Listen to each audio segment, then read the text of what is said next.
Hello dear friends, subscribers and guests of my channel. In this video I want to show and tell you how to see and how to check if someone reported your Instagram account.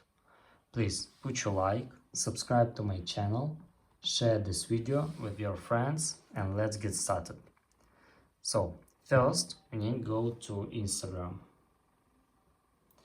After that, we need to go to our account.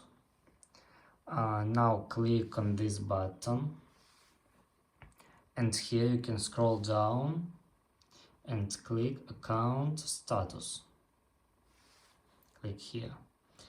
And here you can see these ticks. This will show you if you have any removed content or features that are unavailable to you because someone reported your Instagram account. If you have these ticks, that means your account doesn't report it.